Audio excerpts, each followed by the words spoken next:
नमस्कार दोस्तों।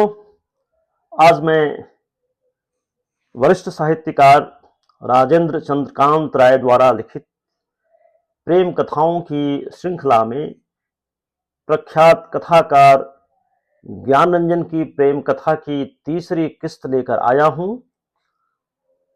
सुनिए।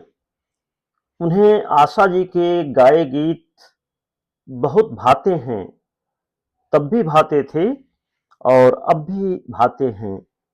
हम कुछ लेखक मित्रों को ज्ञान जी नए साल की दावत पर बुलाया करते थे।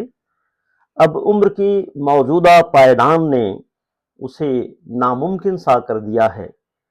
ऐसी ही एक दावत में जब स्त्रियों के बीच बैठी, वे उस कमरे में गा रही थीं और हम लोग जरा इधर उधर वाले कमरे में रसरंजन कर रहे थे, तब उनका गाया यह गीत सुना था। यह है रेशमी जुल्फों का अंधेरा, न घबराइए, जहां तक महक है मेरे गेसुओं की चले आइए।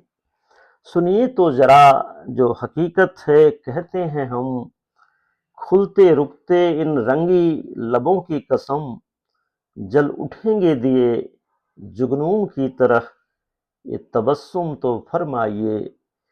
प्यासी है नजर ये भी कहने की है बात क्या, तुम हो मेहमा तो न ठहरेगी ये रात क्या। रात जाए रहे आप दिल में मेरे, अरमां बन के रह जाइए। तो जब सुनैना जी की बहन के विवाह कार्यक्रम चल रहे थे और सुनैना जी तथा उनकी बहनें और सखियां दस्तूरों में व्यस्त थीं, तभी न जाने कहां से और न जाने कितनी दूर से उनके ही गाए गानों की तरंगे उठीं और कानों में रस घोलने लगीं। वहां पर उपस्थित तमाम स्त्रियां और युवा लड़कियां भावचक्की होकर उन गानों को सुनने और सुनकर उनके जादुई प्रभाव से चकराने लगी थी। वे गानों की दिशा में देखती, फिर सुनैना जी को देखती और चकित हिरनियों के दल की भांति हतप्रभ हो जाती। यह सब देखकर सुनैना जी को गुदगुदी होती, हंसी आती। उन्हें पता होता कि यह सब ज्ञान और दीपक का करिश्मा है। वे पीछे के किसी कमरे में छुपकर टेप चला रहे होंगे। ज्ञानरंजन जी ने अपनी कहानियों, पहल के संपादन कर्म और सांस्कृतिक गतिविधियों का केंद्र बनकर भी जो चौंकाना जारी रखा हुआ है, वह उनकी जिंदगी का अभिन्न हिस्सा है, खुलास है, उमंग है, उम्र की परतों के नीचे दहकते अंगारों की लपक है। असल में उनके दिल के तहखाने में अब भी एक बच्चा रहता है। उन्होंने उसे खदेड़ा नहीं है।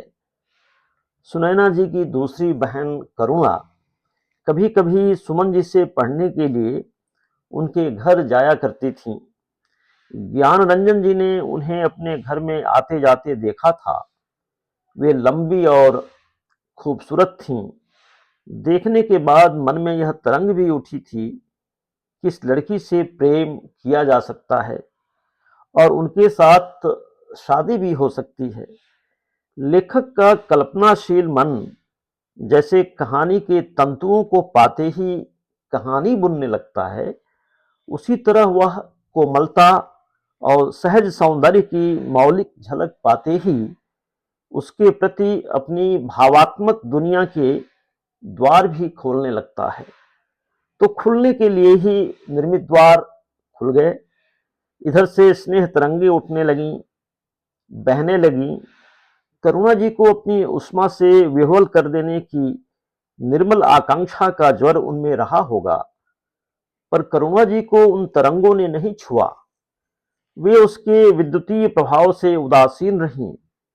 न जाना न समझा, निर्भाव, एक तरफा और अपरिपक्वता बनकर प्रेम का वह फूल झर गया। प्रथम दरस के बाद प्रिय और प्रथम परस के पहले वाला प्रेम उमड़ा, घुमड़ा और बिन बरसे छू हो गया। सुनैना जी और करुणा जी के व्यक्तित्व में बहुत अंतर था।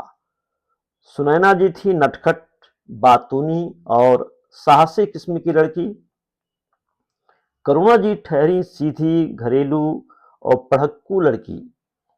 तो उन्होंने पढ़ाई लिखाई पूरी की, माता पिता ने रिश्ता पक्का कर दिया, वे उस दूसरी दुनिया की हो गईं। ज्ञान रंजन जी ने प्रेम अपात्र के प्रति निष्कलुष मैत्रिक भाव फैला दिया और उनके विवाह के प्रबंधन में सबसे ज्यादा सक्रिय रहे। अब सुनैना जी और करुणा जी और दोनों के परिजन जब कभी आपस में मिलते हैं तो पुराने दिनों में की गई और नहीं की गई बेवकूफियों पर हंसते हैं, परिहास करते हैं। कच्ची उम्र की अधकच्ची हरकतों पर अफसोसाना दया प्रकट की जाती है। पर ऐसी स्मृतियां ही हमें जीने की एक नई ऊर्जा भी देती हैं। गुजरे हुए समय की बेवकूफियों से भी जिंदगी की पूंजी तैयार होती है।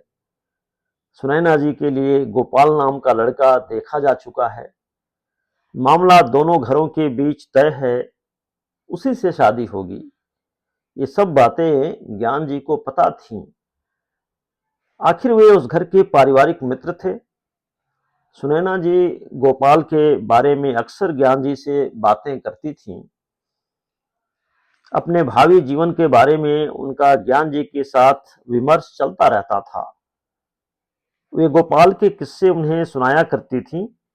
जब कभी गोपाल को कोई उपहार देना हो तो वे ज्ञान जी से ही मशवरा किया करती थीं कि उपहार में क्या दिया जाए या कहां से खरीदा जाए। ज्ञान जी अक्सर उपहार में किताबें देने का सुझाव दिया करते थे।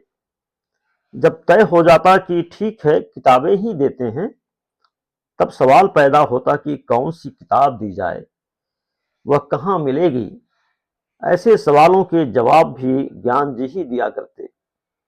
सुनैना जी मृदुला जी के साथ हो लेती, किताबों की दुकान पर जाकर किताबें खरीदती, रंगीन कागज का लिफाफा बनाकर उन्हें उम्दा तरीके से रखा जाता।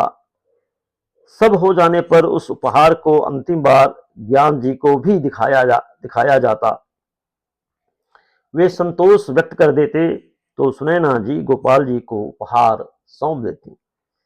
गोपाल जी उत्सुकता से लिफाफा खोलते, उसके अंदर से उस समय की सबसे चर्चित किताब को पाकर चकित हो जाते। वे सुनैना जी की ऐसी परिपक्व रुचि की तारीफ करते। गोपाल बाबू के हृदय में एक कदम जगह और बनती। सुनैना जी को अपने पर गर्व होता, ज्ञान जी के प्रति मन में कृतज्ञता पैदा होती, मित्रता प्रगाढ़ होती। पर गोपाल जी ने अजीब सा व्यवहार किया, आकर भी नहीं आए, आए और चले गए। जाने में हिचक न हुई, स्नेह से भीगे नहीं, सूखे ही रहे, शुष्कताओं के खोल को चीरने की ललक से शून्य। ज्ञान जी को मृदुला से सारा किस्सा पता चला कि गोपाल बाबू बिना कुछ कहे लौट गए हैं, कि सुनैना का गोपाल के साथ होने वाली शादी का ख्वाब टूट गया है, कि सुनैना के पिता ही नहीं चाहते थे कि गोपाल से सुनैना की शादी हो, कि सुनैना को इससे ठेस पहुंची है, कि सुनैना दुखी और निराश भी हैं। गोपाल के व्यवहार ने सुनैना जी को गहरी चोट पहुंचाई थी। उन्हें उन दिनों सब और अंधेरा ही अंधेरा दिखाई देता था। फिल्मों के प्रेम विछोह वाले दृश्यों और गीतों में प्रेम में छली गई नायिका के दुख और निराशा की जो अभिव्यक्ति होती थी, वह उन्हें अपने हृदय की अभिव्यक्ति लगती थी। संगीत में अभिव्यक्त करुणा उन्हें अपनी ही करुणा लगती। संसार की सबसे दुर्लभ वस्तु से वंचित हो जाने का यह एहसास पूरे समय घेरे रहता। ज्ञान जी ने जाना, जानकर विचलित हुए होंगे। वे हर तरह के अन्याय और दुर्व्यवहार के खिलाफ होते हैं। उनका मैत्री भाव जो पहले गोपाल जी के लिए सबसे बेहतर उपहारों का चुनाव करने के लिए उत्साहित होकर लग जाया करता था, अब धिक्कार के साथ कठोर से कठोरतम हो रहा था। उन्होंने मृदुला जी से कहा, तुम सुनैना के पास जाओ, और उसे बुलाकर घर ले आओ, उसे हम सबकी मदद की जरूरत है। मृदुला जी जानती थीं कि उनके भाई संसार के सबसे अनोखे व्यक्ति हैं। वे कुछ भी कर सकते हैं, बुरी से बुरी परिस्थितियां भी उनका कुछ नहीं बिगाड़ सकती। दुर्गम जगह पर भी वे सुगम रास्ता बना सकते हैं। वे खुश हो गईं। अपनी सखी को तकलीफों से निजात मिल जाने का उन्हें भरोसा हो गया था। वे भागकर सुनैना जी के घर पहुंची। अपनी सहेली के कान में कहा, भाई ने बुलाया है, अभी हमारे साथ चली चलो। सुनैना जी को भी जैसे अब तक ज्ञान जी का ध्यान ही न था। उन्हें ऐसे दुखद समय में अपने मित्र से मिलने और उससे बातें करके सांत्वना पाने की राह मिली। वे मृदुला जी के संग ज्ञान जी के घर आ गईं। मृदुला जी के कमरे में ही बैठक जमी। ज्ञान जी ने पहले तो सुनैना जी से सब कुछ जाना और सुना। वे अंदाज लगाते रहे कि इस पूरे प्रसंग में सुनैना जी की भावनात्मक दशा क्या है। सुन लेने के बाद मृदुला जी और सुनैना जी को उम्मीद रही होगी कि ज्ञान जी करुणा से तरल हो जाएंगे, तरल होकर सहानुभूति की चार बातें करेंगे, समझाएंगे, ढाढ़स देंगे। पर ज्ञान जी ने यह सब नहीं किया। उन्होंने अचरज के साथ कहा, क्या हमारे सामने वही सुनैना बैठी है जो साइकिल पर आती जाती है, जो लड़कों के कपड़े पहनकर बाहर निकलने पर शर्माती नहीं, जो तरह तरह के खेलों में भाग लेती है और इनाम पाया करती है। सुनैना जी को लग रहा होगा कि ऐसे मौके पर सिनेमा के संगीत की करुण धुन बजेगी, पर उसकी जगह ज्ञान जी की उष्ण वाणी की गर्जना चल रही थी। उन्होंने अपने गमगीन चेहरे को उठाया, अपने सहज मित्र को देखा। आंखों ने कहा, यह क्या कह रहे हो? तुमसे हमें कोई दूसरी ही आशा थी। ये लिजलिजी भावुकता छोड़ो। जो आपका मूल्य नहीं समझता, आप भी उसे निर्मूल्य ही मानो। उसके लिए दुखी होना अपने दुख का अपमान करना है। उसके लिए रोना अपने आंसुओं की कीमत खोना है। इन्हें बचा कर रखो, सुपात्र के लिए संभाल कर रखो। ऐसा तो किसी फिल्म में नहीं हुआ। यह स्क्रिप्ट के बाहर के संवाद हैं। हाँ, वे स्क्रिप्ट के बाहर के संवाद ही थे, जिंदगी के संवाद। अगला हमला हुआ। दुनिया में एक ही गोपाल नहीं है, बहुत से गोपाल हैं। जो तुम्हारे अनुकूल और उपयुक्त होगा वह तुम्हारे पास आएगा, तुमसे अनुरोध करेगा, तुम्हारा संग पाकर अपने को धन्य मानेगा। उसकी प्रतीक्षा करो। एक पल रुक कर कहना जारी रखा, इस तरह अपने चेहरे को दुखी बनाए रखने की जरूरत नहीं है। उठो, मुंह हाथ धोकर आओ, हंसो, मुस्कुराओ। उस लड़के पर हंसो जो अपने जीवन की सबसे कीमती चीज को गंवा कर चला गया है। उसकी नादानी पर मुस्कुराओ, बेवकूफी को समझो। नुकसान उसका हुआ है, तुम्हारा नहीं। उसे रोने दो। तुम क्यों रोती हो? तुम्हारे रोने से तुम्हारी कमजोरी सामने आएगी। कमजोरी नहीं, अपनी ताकत को सामने लाओ। जरा सोचो कि क्या तुम्हारा कोई मूल्य नहीं है? तुम्हारा कोई महत्व और स्वाभिमान नहीं है? एक आदमी जो तुमसे प्रेम की कस्में खाया करता था, अचानक खामोशी के साथ क्यों चला गया? विदा ही लेनी थी तो तुमसे लेकर जाता, मिलता, अपनी बात बहादुरी से कहता। अगर इतना दुस्साहस नहीं कर सकता था तो कम से कम तुम्हारे सम्मान का ध्यान तो रख सकता था। जाने दो उसे, वह तुम्हारे काबिल ही न था। ज्ञान जी की बातों ने सुनैना जी को अपने ही बनाए हुए अंधेरे से निकलने में मदद की। ज्ञान जी के रुख ने उन्हें ताकत दी, साहस दिया, भावुकता से निजात दिलाई, यथार्थ का एहसास कराया। और सबसे बड़ी बात यह कि उन्होंने सुनैना जी को अपने उनके अपने वजूद की याद दिलाई, उसे नेपथ्य से निकालकर सामने खड़ा किया। पहले सुनैना जी के मन का रंग बदला, फिर चेहरे का। वे पहले वाली सुनैना के स्थान पर दूसरी सुनैना होने लगीं। अंदर के बदलाव ने बाहर का बदलाव किया। ज्ञान जी के पास एक उम्दा और सशक्त भाषा, परिपक्व और सुनिश्चित विचार और बराबरी की उम्र वाली दोस्ती का अंदाज था। थपकी न थी, बेचारा बना देने वाला भाव न था, सांत्वना और पुचकार भी न थी, रणभेरी थी। उठ जाग मुसाफिर भोर भई का निनाद था। फिर ज्ञान जी ने कहीं से निकालकर खतों का एक बंडल सुनैना जी के हाथों पर रख दिया। लो, इन्हें पढ़ लो। ये पत्र हमें एक लड़की ने लिखे थे। देख लो खतों में कितना पवित्र प्रेम बिखरा हुआ है। मगर असलियत का सामना करने का वक्त आया तो चूर चूर हो गया। प्रेम और प्रेम की पवित्रता एक ही झटके में भाड़ में चली गई। एक खलनायिका के बारूद के फूल हैं, ऐसा होता रहता है। जीवन बड़ा है, उसमें घटने वाली घटनाएं बड़ी नहीं हैं, वे जीवन को नहीं रोक सकती। जीवन बहती हुई नदी है, वह आगे बढ़ेगा। कोई दुख हमारे जीवन में आकर ठहर जाए, उसमें इतनी ताब न होना चाहिए। हम उसे झटक कर गिरा सकते हैं, यह हमें और उसे दोनों को पता होना चाहिए। सुनैना जी को कोई नई रोशनी मिले, यह तय था। जाना कि उनका मित्र खुद ही चोट खाए बैठा है और उन्हें पता ही नहीं। उन्हें अपना कर्तव्य याद आया, वे अपना दुख भूल गईं।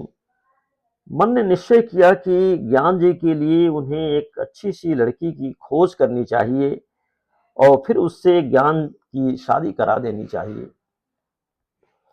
सुनैना जी ने अगले दिन से ही अपनी खोज शुरू कर दी। एक श्रीवास्तव लड़की उनकी दोस्त थी, तो सोचा कि ज्ञान जी भी श्रीवास्तव हैं, तो यह लड़की उनके लिए ठीक रहेगी। ज्ञान जी को उन्होंने उस लड़की के बारे में बताया तो ज्ञान जी ने कहा, हाँ, शादी की जा सकती है। मगर फिर वह लड़की खुद सुनैना जी को ही ज्ञान जी के योग्य नहीं लगी। वह उतनी स्मार्ट ना थी, अंग्रेजी वगैरह के ज्ञान से भी शून्य थी, एडवांसनेस की कमी थी। ज्ञान रंजन जैसे तेज नौजवान के साथ उसकी संगति न बैठ पा रही थी, तो रद्द कर दिया। सुनैना जी खिलाड़ी थीं, कॉलेज में जेवलिन थ्रो, शॉट पुट और बैडमिंटन वगैरह खेला करती थीं। कॉलेज के कोच खेलना सिखाया करते थे। जो कोच सुनैना जी को खेल सिखाया करते थे, वे बड़े हैंडसम थे। ऐसा आकर्षक व्यक्तित्व था कि कोई भी प्रभावित हो जाए। वे मुस्लिम थे। सुनैना जी कभी कभी ज्ञान जी से उनके बारे में बातें किया करती थीं। ज्ञान जी धीरज के साथ सुनते और कभी कह दिया करते थे कि वे उनसे न मिला जुला करें, क्या जरूरत है किसी कोच वोच की। कभी कभी ज्ञान जी को इसी बात पर गुस्सा भी आ जाता। उन्हें सुनैना जी की नादानी प्रतीत होती, नादानी पर अफसोस होता। गुस्सा सुनैना जी को भी आता कि भाई हमारी जिंदगी हमारी है, हम किसी से क्यों न मिले जुलें, किसी से बातचीत क्यों न करें। मिलने और बातें करने में क्या बुराई है। एक तरफ कहते हैं कि अपने अस्तित्व की रक्षा करो, उसे मिटने न दो। दूसरी तरफ की यह कि इससे न मिलो, उससे बातें न करो, यह भी कोई बात हुई भला।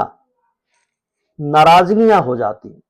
तो दोस्तों, आज खुसरो दरिया प्रेम का राजेंद्र चंद्रकांत राय द्वारा लिखित इस किताब की एक प्रेम कथा ज्ञान रंजन की तीसरी किस्त आपने सुनी। चौथी किस्त का इंतजार कीजिए। तब तक आप अपने पसंदीदा YouTube channel life with Laxmikant को अगर सब्सक्राइब नहीं किया हो तो जरूर कर लीजिए। अपने मित्रों और परिचितों से भी चैनल को सब्सक्राइब करने का आग्रह कीजिए। लाइक कीजिए, डिसलाइक कीजिए और अपने कमेंट भी कीजिए और साथ ही अपने बहुमूल्य सुझावों से हमें और बेहतर कंटेंट बनाने के लिए प्रोत्साहित कीजिए। तब तक आप अपना ख्याल कीजिए। नमस्कार।